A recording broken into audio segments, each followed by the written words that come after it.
The show where there are no penalties, nothing is offside, and everything is fair game. This is The Gloves Are Off. Sports fans, what's up? It's Gloves Are Off. Lance Phillips, Josh Ryan here with you. Good to have you once again, buddy. Good to be back once again. Absolutely. This week on The Gloves Are Off, Toronto Argonauts, Aussie Open, Henry Burris, boring football, and Lakeland basketball. But first, let's go to the Argonauts. All right. They dropped the hammer today in a big way, firing Jim Barker, their general manager. The Argonauts had arguably the poorest year in a long, long time, going 5-13.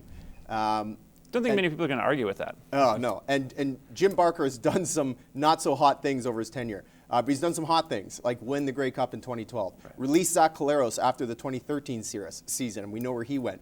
Trevor Harris left as a free agent, went to Ottawa. We know what they did last season. And this year, he did something that really irritated a lot of Argonaut fans. He traded TJ Heath and draft picks to Winnipeg for Drew Willie, and Drew Willie was a bust. Total bust. Deserved or not, this firing?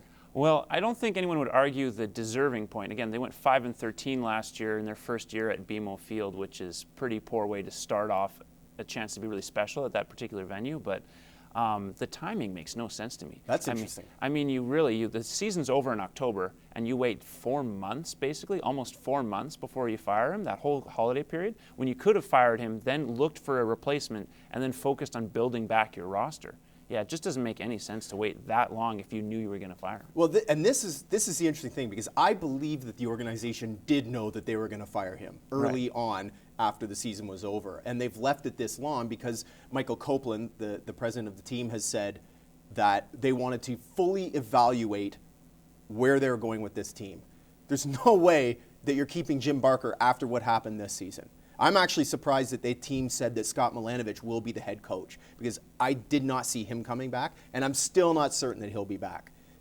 Their new GM may want a new face in there, and it may happen. But the Jim Barker thing, I agree, the timing is poor. It's very, very poor, especially if they find a general manager down the road and he does want to let Scott Milanovic go. Where is Milanovic going to go in the CFL once all those vacancies are filled? Do you think that means Jim Popp is a potential replacement, as he has worked with Milanovic in the past? Well, Jim Popp could be a potential replacement, but if Jim Popp's a replacement, where is Mark Trestman falling into this? Because he needs a job. Right. And Mark Trestman had outstanding years with the Montreal Alouettes. That's true. And that could be a guy to replace Scott Milanovic if, in fact, he's let go down the line here. It kind of feels like the Argos have become the fifth sister in Toronto now, with the TFC catching fire and obviously the Raptors and Leafs starting to have a rebound. They're kind of becoming irrelevant in that city. Well, Toronto is a city they like winners, period. Other than the Leafs for years, who have, always garnered fans. The Jays regularly between 15 and 20,000 fans over those years that they didn't win. They've only recently sold out since they started winning. The Maple Leafs always going to get a turnout.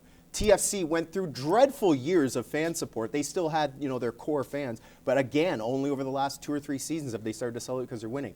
Argonauts, same thing.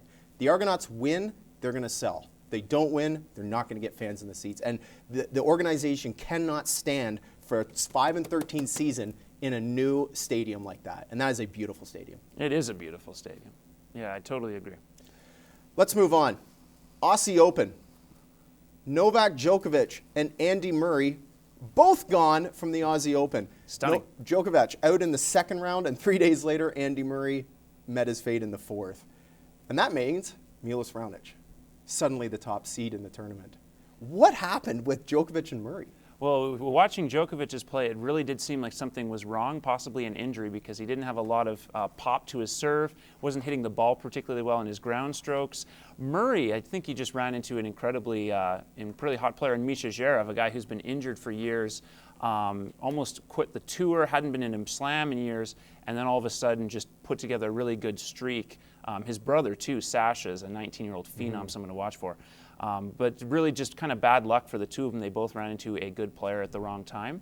You can throw Angelique Kerber, another top seed, falling out. And now, as you said, it's a wide open tournament, which hasn't happened in a long time. But you still have familiar faces like Federer in there, coming off injury. You still have familiar faces like Nadal, coming back from a wrist injury himself. And then, as you said, Milos Raonic. He's a step away from being number 2 or number 1 in the world if he wins this tournament because of the points he'll get. Let's talk about Milos Raonic for a second because, as I mentioned, he is suddenly the top seed in this tournament. This is very interesting. He's 6-2 all time against 2-6 all time against Rafael Nadal. True. But recently won in Brisbane. Yes. In a season opening tournament. But I'm not sure that his health is going to allow him to win this match. You don't think you didn't like what you saw in the last match here against Bautista Agut? I think the match was fine, but he's been fighting a cold in this tournament. He was bedridden for an entire day, and he just he's had issues with health, injuries, and I'm just not sure that he's going to be in top form Wednesday against Nadal. I think they play at 1:30 in the morning Wednesday Mountain Time, so people can watch that. But I just don't know if he's going to have time. That is a worry, him being sick. But as far as his play goes, outside of a couple of serving games against Bautista Agut, he looked really good. He's defended like he never has in years. He's serving well as he always does, and his ground strokes in general have just improved so much since he started out in 2010, 2011. So if he is a little bit healthier, and if he kind of gets enough meds in him and gets the fluids going, I've got my money on him. It's good, even though Nadal's look pretty good. Raonic's serve is pretty unstoppable when he's on. How do you see him doing? You think he's going to take Nadal? I think he will, and Wow. I actually have him winning the tournament. Do you really? As good as Federer has looked, he's still a little bit rusty coming off of a long period off, and Federer has to go through Wawrinka, who Raonic has had some success against in the past, so we'll see. The removal of Andy Murray especially really opens the door because he has struggled against Andy Murray, and you're almost certain that he would meet up with him if he could have got past Djokovic. And had no wins against Djokovic in his career, so Exactly. another guy, yeah. Yeah, definitely. We'll be back. The gloves are off. Coming up after the break, Henry Burris announces his retirement, and the NFL playoffs, boring. We'll be back.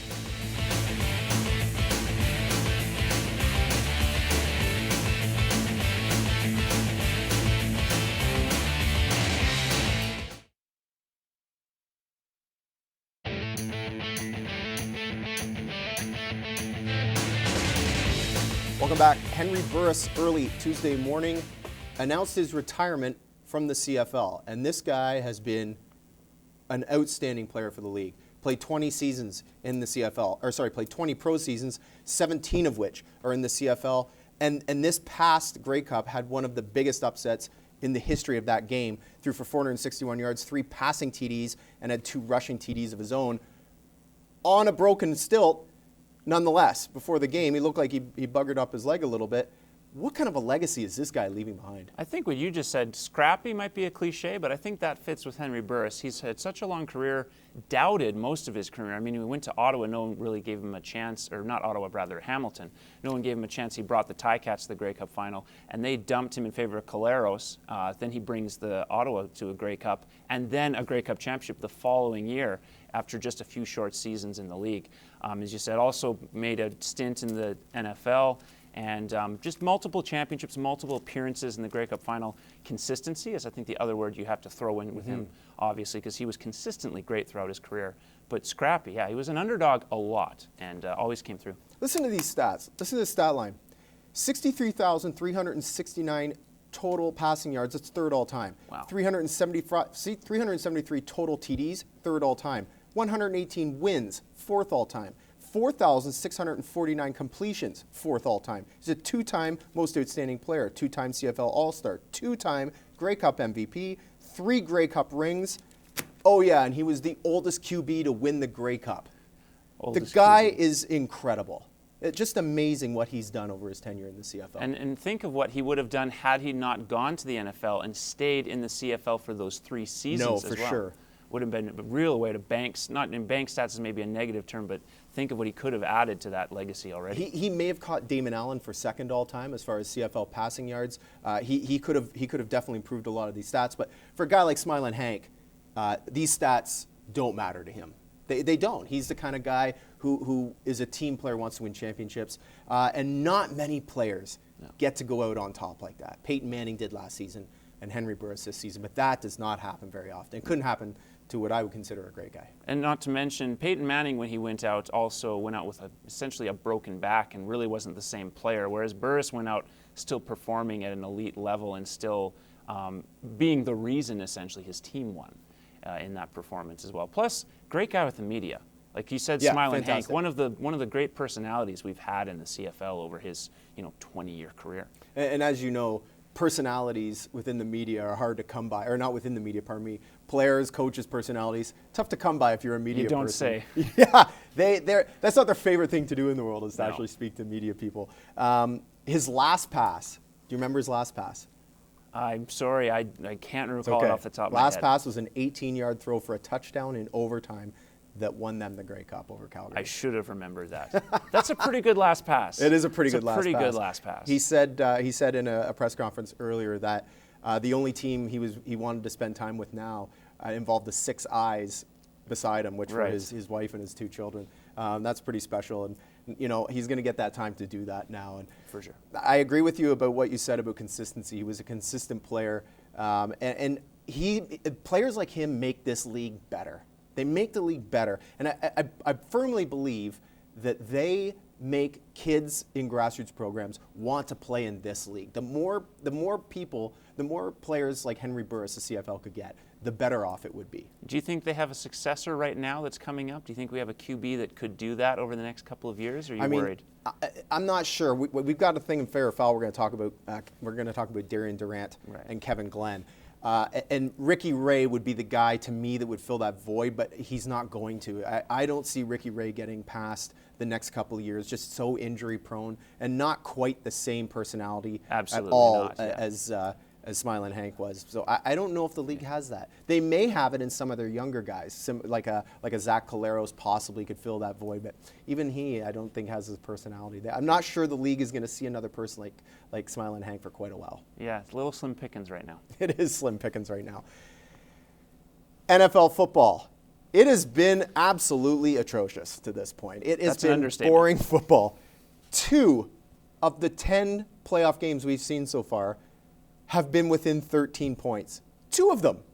And those games were okay at best. The Falcons routed the Pack last Sunday, 44-21, and the Pats beat the Steelers 36-17.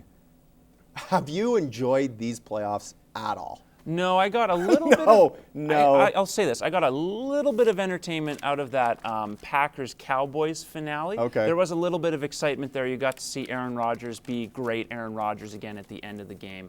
But yeah, it's been like the rest of the NFL season. It's just been drudgery on the field for the most part. And it's not that many surprises either, outside of maybe in Dallas losing to the Packers. Some thought it was a bit of a surprise, but then a lot of people thought Rodgers was the best QB on the field. And with this weekend, no one seemed to be really that surprised with the Packers, playing most of their receivers with some kind of tranquilizer stabbed into them so they could play. And then, the Packers the Patriots doing what they do every single year, and not having Le'Veon Bell definitely hurt the Steelers in that game. That was a tremendous hit on them for sure. Yeah. I'm not sure they beat the Pats even with him, but having that ground game with a guy that can rush for at least 100 yards every time he's on the field. Yeah, and then that also forced them to have to go to Antonio Brown even more, and the Pats just kept double teaming him, and it's really tough to get a lot of production when you have a double team on you the whole game. Impressive in the Atlanta game was the Falcons' defense. I'm not sure a lot of people thought that defense was quite up to what they were against the Pack. They really stood out to me. And that Atlanta team is going to be tough to beat in the Super Bowl. They are going to be. It's kind of funny because they've essentially had the same reputation their quarterback has had, where it's, they're not terrible, but you're not really sure how good they are. They're kind of the Kansas City Chiefs in some ways. Right. Even though the record says they're good, you don't really trust it. And this is the first time where they've been able to stay healthy, I guess, for one. And then Matty Ice threw a bunch of great passes in that game. Matty Ice is an interesting character because I can remember him, 10, 11 years ago.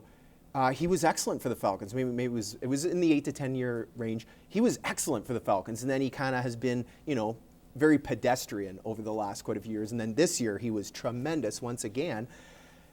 And he looks unstoppable to me. I thought the Packers would beat the Falcons this past weekend, and I'm not sure that the Patriots can take the Falcons after seeing what I saw out there on Sunday. See, on paper, I'd agree with you. The Falcons definitely looked better. They definitely look better, and Julio Jones is going to be such a tough guy to stop. But knowing Bill Belichick, I mean, maybe they'll set off another fire alarm in the hotel this time of the Falcons. As a Alarm gate. Alarm gate, yeah, as they did with the Steelers. But again, just Brady and Belichick, they do it every single year. They get back into these championship games. And, I mean, they had Chris Hogan, a guy who no one had heard of, and he had basically the same statistics as Julio Jones. What a tandem, Belichick and Brady. Making $10 million less a year, yeah, absolutely. It's seven Super Bowl appearances. Greatest sports tandem of all time, coach-player? Oh, there's not a doubt in my mind. The only person that could rival that, and I'm not sure it's the same, is Kobe Bryant and Phil Jackson. What about Michael and Phil Jackson? Michael Jordan, Phil Jackson's pretty good combo. That's for sure. But that's again, I'm just not seeing. I'm not sure the Falcons are going to. If Belichick and Brady win the Super Bowl, just put them in the Hall of Fame now. Just take their pictures, put them on a side by side, and put them in together in every category possible. In every category. Does that cement Brady as greatest QB of all time? I think it does. I think you could probably cement him as that now. That might be a bit much, but I don't think it is. I'd love to see if Aaron Rodgers can get another championship, though, and come back into that conversation, because he's had some not great Green Bay teams, and he's taken them to the promised land. So. Interesting to be seen. Next up on the Gloves Are Off, Lakeland basketball. They have a big weekend, to say the least, coming up against Nate Friday and Saturday. We'll see you after the break.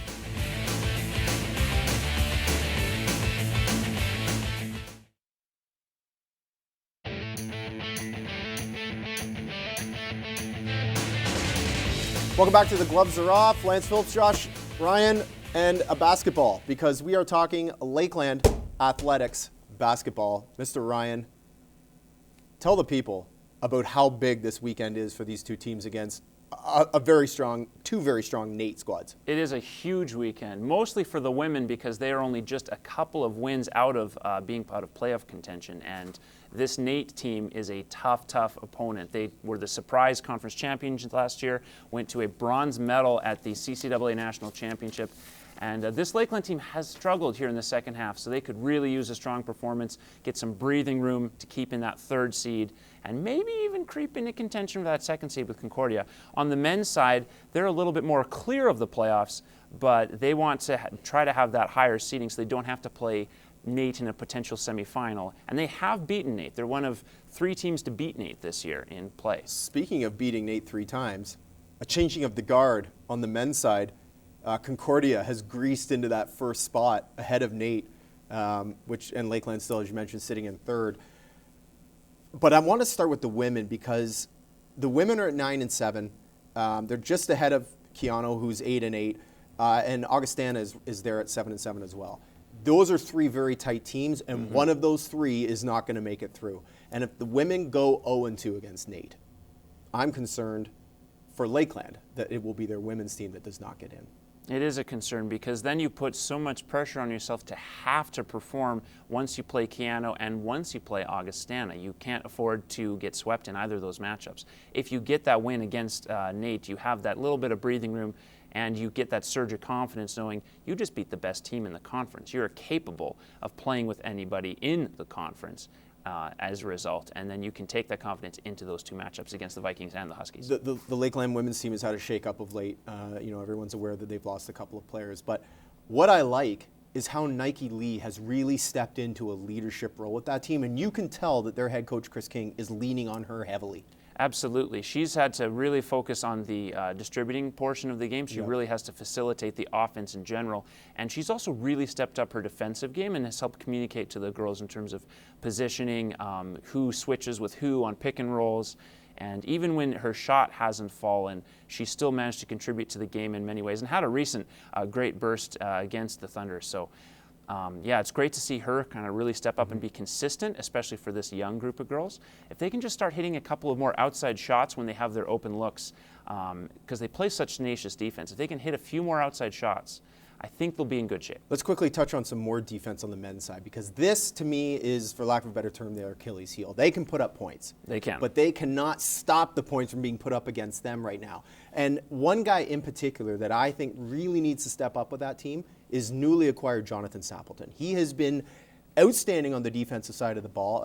His first game, he played, he was a monster defensively, and I think they need more from him like that. A combination of him and Terrell at the point guard position, I think bodes well for that team, but they have got to step up defense. Absolutely. He has been very tenacious defender. Really kind of, this was the NBA, we talk about him as a sixth man of the year contender because he comes off the bench but plays with any starter in the league. Another guy that they really need a lot of is Ricardo Joseph. Sat out basically the entire first half with an injury. He really needs to get his offense going because he can get 30 points a night when he's playing well. Oh, Lakeland basketball coming in hot this Friday, Saturday. After the break, it's a little bit of fair or foul. We're talking Hall of Fame, but on the baseball side. We'll do that.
Welcome back to The Gloves Are Off. It's fair or foul time, and this time we're going to the Baseball Hall of Fame. Induction voting results came out just very recently, as a matter of fact, January 18th. And Tim Raines got in. Two guys who did not get in, Barry Bonds and Roger Clemens. Do these guys even have a place in the Hall of Fame? Next question. Why? Because it was stupid. That's one of the best Barry Bonds lines of all time, for sure. It is. And that is why he's not getting in the Hall of Fame. Not necessarily because he was a cheater for using steroids, but because the writers just don't like him. He was never nice with me. He was always contentious, and no one liked dealing with him. They have plenty of other guys who have been inducted into the Hall of Fame who may have been steroid users, and there's lots of guys who they're saying are going to go in, like Barry Bonds, who may have been steroid users. There's no definitive proof, and they're kind of just picking and choosing who gets to go and who doesn't get to go. But do you think they have a place? Do you think they should be in? They were incredible. Barry Bonds was maybe the greatest hitter of all time. And he was he was on his steroids and he was hitting. Even before he became huge, he was a multiple MVP. He was an incredible player before that too. He had great statistics before the steroid era. There's an asterisk beside his name for home runs. There's an asterisk behind every guy's name from that entire era. The sad part is they're gonna get in. Yeah. They're going to get in. Listen to this. So since they're on their first ballot in 2013, Bonds received 36.2% of the votes, Clemens 37.6%. In this last 2016 vote, Bonds received 238 votes, Clemens 239 for 53.8 and 54.1% respectively. Their last year of the ballot is 2022. These guys are going to get in, and it's an atrocity that they get in. There's no way those guys should be in the Hall of Fame. Did you know Bartolo Colon was a cheater and used steroids? Yeah, but Bartolo Colon is a fat, happy man. And exactly, no one cares. No, I know. He's really good, because and he's not going to the Hall of Fame. Well, what if his Hall of Fame vote comes up? No one's going to talk about the cheating. They're just going to talk about, oh man, he was a short little pudgy pitcher who was really good. Who hit a home run, and everyone loved. And everyone did love. Bartolo Colon, honestly, was one of the most amazing guys. Yeah, that was. There should be more Bartolo Colons and Henry Burris's in the world. Yes, but also that would be a little weird seeing that at the professional level. Burris is yes, but a lot of Bartolo Colon's little short, pudgy pitchers, I think that would be a little weird. A lot of them. Oh my goodness! Listen, before we go, Yordano Ventura recently killed in an automobile crash in the Dominican Republic. Sad news for the Royals. Obviously, our hearts go out to families and the team for that. Gloves are off. 7 days. We'll be back. Lance Phillips, Josh Ryan. Thanks for watching.